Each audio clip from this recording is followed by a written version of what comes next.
Hello and welcome to Middle East Matters, our weekly roundup with reports from across the region. Coming up in today's show, resistance may be punishable by death, but that isn't stopping the residents of Mosul in Iraq determined to overthrow their IS occupiers. Is the Dead Sea dying? We look at the changing face of the Dead Sea and what it means for local businesses who rely on tourism. And the show must go on with Mika and Jean-Michel Jarre determined to play at the Baalbeck Festival. But first to Iraq, where residents of Mosul are increasingly rebelling against the Islamic State group.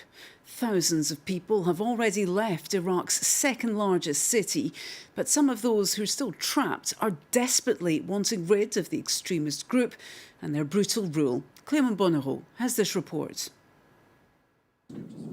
Painted on these walls in Mosul, the letter M. It's the first letter of the word muqawama, which means resistance in Arabic. To some, it's barely more than a squiggle, but in one of the Islamic State group's main strongholds, it's a daring act of defiance. Mosul was seized by IS fighters in June 2014. Many local Sunnis initially welcomed the militants as saviours from the Shiite-led government in Baghdad, which they perceived as oppressive. Fast forward 2 years and the self-proclaimed caliphate is fraying at the edges. Tens of thousands have fled Mosul. Many are now packed in refugee camps on the outskirts of the city. This 27-year-old man escaped just a few weeks ago. I've seen messages like Daesh get out, painted on the walls of a school. These resistance movements have been going on for several months. People have had enough. This woman says such messages are even painted on houses where IS fighters live. These messages give us hope. We hope that this nightmare will be over soon. Iraqi government forces have launched a major offensive on Mosul, aided by Kurdish fighters and air power from the US-led coalition. They are said to be closing in on the city. This Kurdish army general says he's been in touch with local residents via Facebook and Twitter. On this Facebook page, rebels report on everything that's happening in Mosul. For example, here one of them says a jihadist has been killed.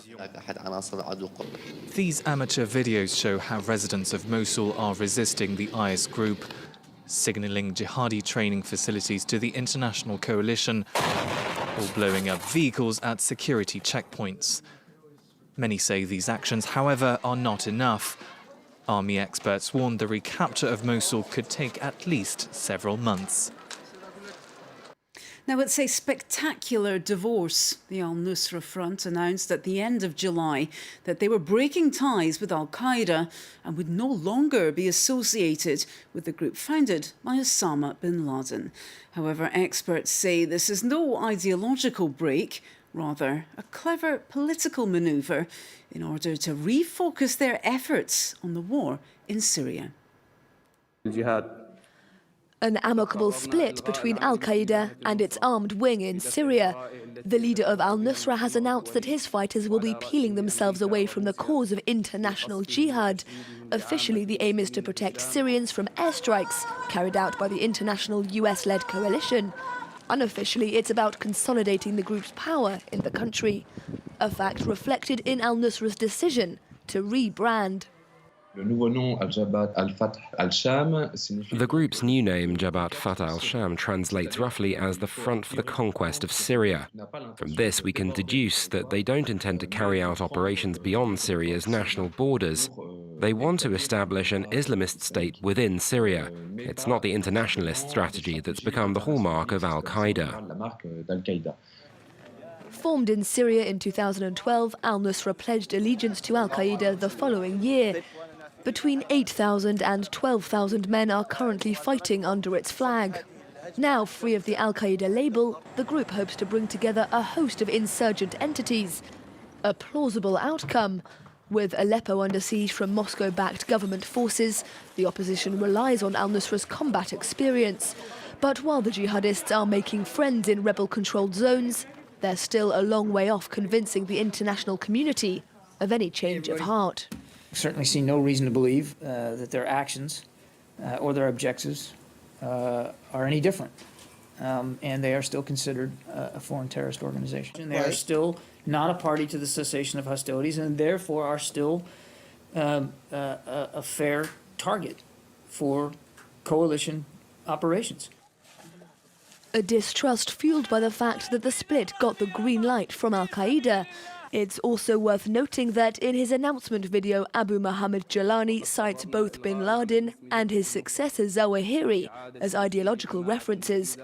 He delivered the speech flanked by two religious leaders. It's about maintaining that Salafist imperative, that jihadism on a local level. It's about protecting jihad in Syria, so it's pretty clear that their ideology hasn't changed. This means that the two jihadist organizations could reunite at some future point, particularly if Al-Nusra succeeds in securing ever greater power in the war-ravaged country. Now, no holiday to Israel or Jordan is complete without a dip in the Dead Sea, one of the only bodies of water where it's impossible to sink. However, that Kodak moment is at risk as the Dead Sea is shrinking at an alarming rate, with the surface dropping by more than 1 metre every year. Well, Julia Seeger takes a look now at what the future holds for tourism in the region. It's one of the world's most breathtaking panorama, where the desert meets the Dead Sea. Its surface and shores sit 400 meters below sea level, the lowest point on dry land. A favorite spot for tourists who enjoy floating effortlessly in its highly salted waters. But this unique natural habitat is at risk. Waters are vanishing at a rate of more than 1 meter a year, forcing tourists to take a bus to reach the beach. What's worse, giant sinkholes are forming at a dramatic rate on the shoreline, swallowing roads and power lines. I remind you, we are going into a sinkhole area. The ground is not always stable. We have to be very cautious of where we step. Guy Donnenfeld has been following the progression of this phenomenon for the Regional Council. You can see the cracking of the ground that indicates the forming of the sinkhole. This is one example of a very deep sinkhole.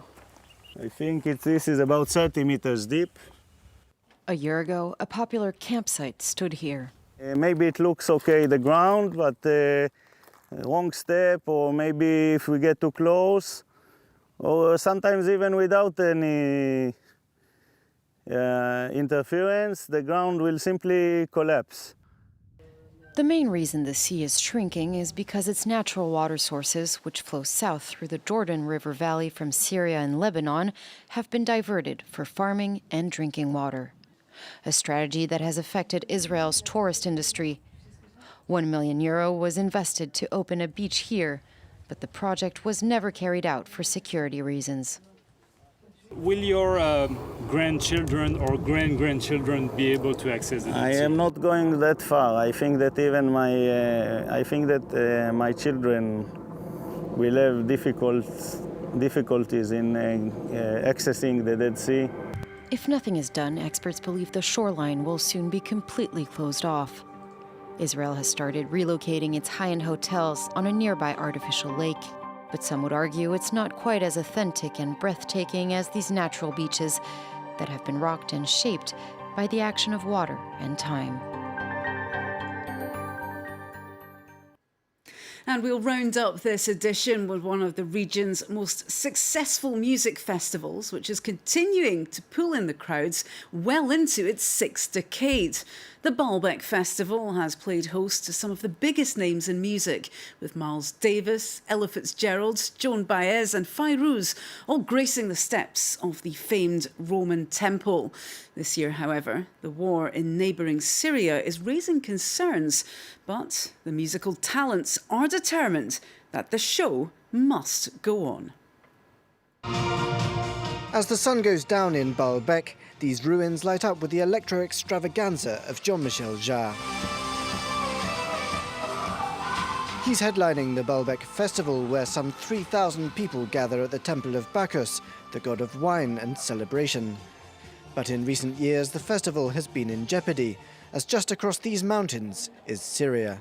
For the last 2 to 3 years, it's been a challenge, a real challenge, because it's true, we are 40 kilometers from the Syrian border, and there is always a reason to fear we may have to move.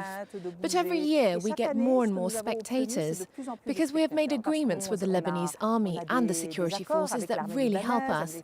It is they who have given us the green light.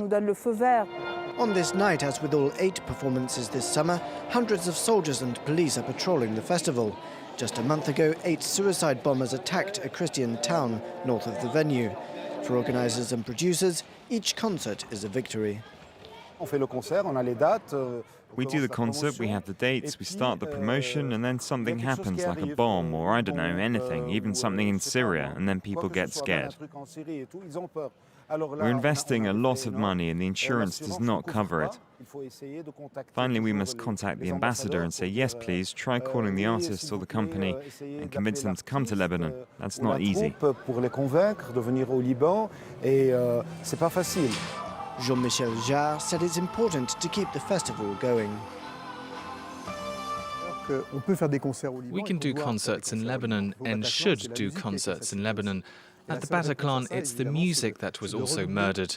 And the only answer to that, of course, is to increase dynamism and belief in order to continue to play at festivals and concerts. This summer, the Baalbeck Festival hosts an estimated 19,000 people. Well, that's all for now. It's been great having you with us here on Middle East Matters. I'm Hala Mohyeddin. Stay with us here on France 24 for more world news coming up next.